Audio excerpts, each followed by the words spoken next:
The Pawleys Island Festival of Music and Art is part of Palmetto Giving Day, a wonderful program designed for nonprofits in Georgetown County. Meet Sarah Elaine Hawkinson, and Sarah is the outreach coordinator for the festival. So first, tell us about Palmetto Giving Day. Well, this year it's going to be on May 4th and 5th. It's basically a two-day fundraiser for all of the nonprofits in Georgetown County, just a way to highlight all of the good work we do for the community. And I guess after all these years of having a Palmetto Giving Day, people know that they go to the website and they just donate money to the organizations they're fond of. Yes, ma'am. Let's talk about the festival itself. What does it mean to the community? Well, from my perspective, I think that for the community, it is a great way to give back to the place that raised me. And I feel like it's my job to give back to all of the students that are now being brought up in this wonderful place. The only issue is that, arts funding kind of takes a back seat in school systems everywhere. So, it's our job to be able to provide types of opportunities that these children may never be able to have. When people hear the name, the Pawleys Island Festival of Music and Art, which by the way happens all throughout October, they probably think it's just a big music party and bands of all types, but there's a lot more to it because the money's raised do what? Well, we provide a lot of outreach programs to our students where a lot of the artists that we bring in to perform that day or the morning after, they go into these schools and they provide outreach programs where they play live for the students. They have great questions. The kids have phenomenal questions for the artists. For little Q&A sections, they talk about what it's like being an artist, what it's like having a dream, going after their passions, the hard work that it takes to pursue those things, but that it can really happen. I think it's a big inspiration for these students. And then we also help with arts-related funding or other financial help. We also have scholarships as well that are arts-related. And many times you bring these young people to the concerts where they get to perform live with the bands. Yeah, last year we had the Waccamaw Chorus Group come on stage and actually perform on and off with the group the entire time. It was really awesome. Let's talk about where some of the funding from the Pawleys Island Festival of Music and Art will be going this year. Right, so for Palmetto Giving Day, we participated a couple times, but last year we decided to try something different where we really went after a specific cause.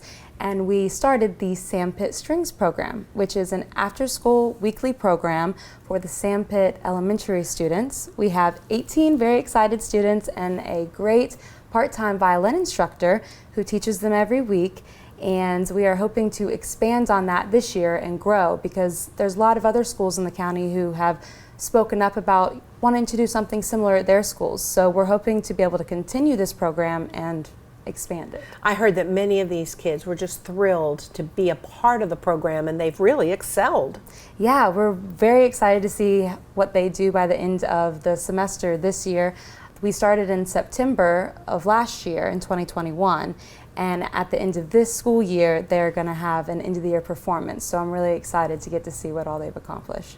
So for those who would like to support the mission you just talked about and help you all through the Pawleys Island Festival of Music and Art, what can they do? Well, specifically for Palmetto Giving Day, which is sponsored by the Bunnell Foundation, they can go to their website and they can search for the Pawleys Island Festival of Music and Art and support the strings program specifically there. But for all the other financial things we do for the community, they can always reach out on thepawleysmusic.com as well. I think it's time that we find out who's performing this year with the Pawleys Island Festival of Music and Art. And Susan Bryant, the marketing director, is coming up next.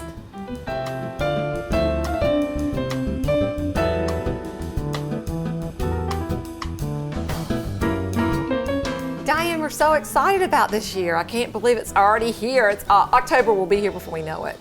And we just have the best lineup for 2022.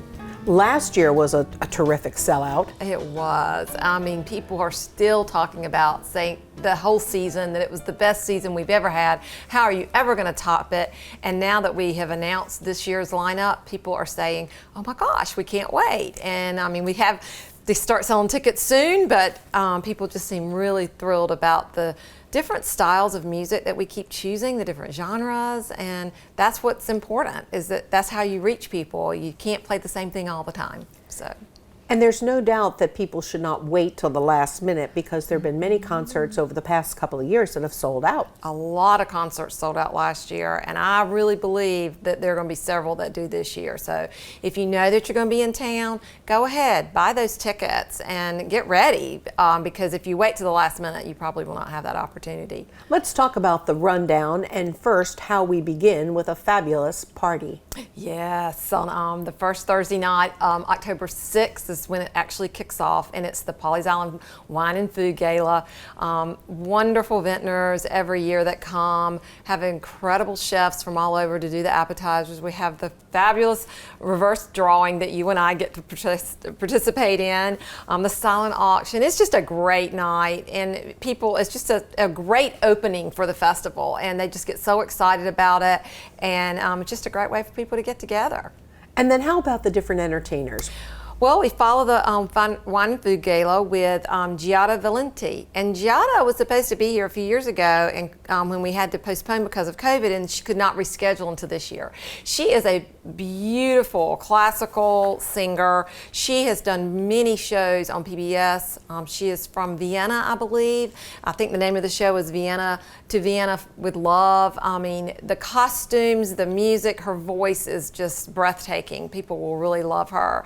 And then the first headliner for the year, we've never done this before with the festival. We're going to have two bands on the same night. So that Saturday night of that first weekend will be Orleans the first part of the night, and then intermission, and then we'll have Firefall, two wonderful groups from the 70s that have so many hits, and they have toured together some in the past. And so when they suggested they tour and come to Pawleys Island together, we said absolutely, that'll be something different that we've not done. So two bands for the price of one that evening is going to be great. That'll sell out. Yes, it will sell out. And then we follow that weekend on a Sunday afternoon, which is something new, and we have a country star who's sort of rising in the ranks. His name is Kirk Thomas. A lot of people have recommended him to us, and we've heard him in concert. He's excellent. He's from upstate South Carolina, from the Greenville area.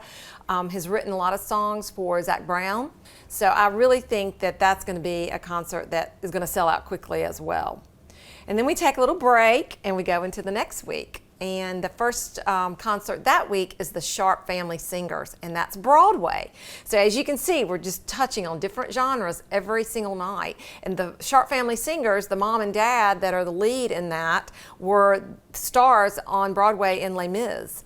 And their children, grown children, have also been on Broadway. And then they've got young children, twin boys, and they're now in the show. So it's going to be a really fun night of Broadway, followed by a Linda Ronstadt tribute. And tributes always do well for us, but we have heard these young ladies they're from North Carolina, and the name of their show is Love is a Rose, but it's all Linda Ronstadt music, and it's going to be phenomenal. And then the second headliner, The Great Temptations, and they are featuring Nate Evans, who is one of the ones who, the last ones left that toured with the original group. And so the Temptations are going to be a fabulous night of knowing all those songs that you've grown up on, singing and dancing and having a good time. And that gets us through the first 2 weeks. And then the third week, we start off with a young man. It's a rhythm and blues, soul. His name is Michael Lynch, and he was on American Idol. And he won American Idol, and he has some wonderful new songs out and does a great show. A lot of people compare him to Luther Vandross, and he has that beautiful tenor voice, and I just think people are going to love him. And then our third headliner, Jim Brickman, and I know so many people have asked us, have begged us actually to bring Jim Brickman to Pawleys Island. And if you've ever seen him in concert, he's phenomenal. He's so outgoing, he's so charismatic, and so many hits over the years. So we're very excited about having Mr. Brickman with us. And then the final concert is that tabled event where they decorate the tables, and the band that night is Hall & Oates Tribute. It is a tribute to the Hall & Oates. The name of the band is Private Eyes, but they are great. And we have covered every genre that we could this year, and I think we're going to have a really good year. So many times we hear people at the festival say, I really didn't even like jazz, but boy, after hearing this performer, I'm into it, or I didn't like blues. And I think that's should be part of the mission of the festival, to enlighten people with other genres that maybe they never thought they'd ever like. Exactly, and that's what the programming committee does, and that was what was told to us by Dr. Minton when he started the festival.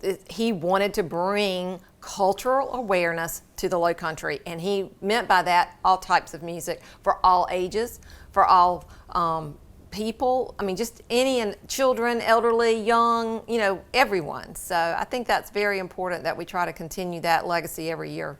Tell everyone who manages the festival and how long it's been going on. Gosh, this year will be our 31st year in Pawleys Island, and our company is Strand Media Group, and we have been managing the festival for the last 12 years, and just love it. It's just so much fun. We've met so many wonderful people and entertainers and other presenters, and just such a great community event, and the community has backed us and supported us, and we just every year we see that between membership.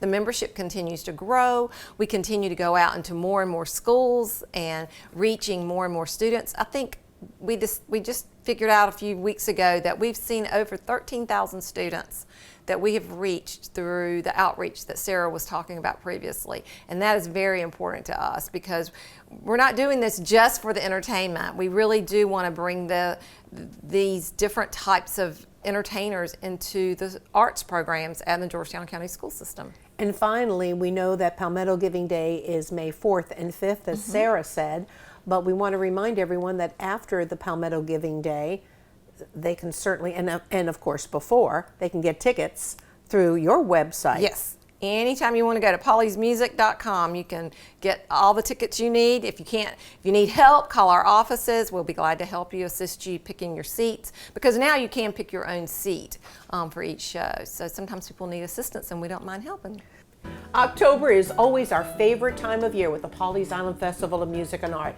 And remember, all the concerts take place at the Reserve Club under this huge tent. So rain, snow, sleet, or hail, it's perfect. We'll see you then.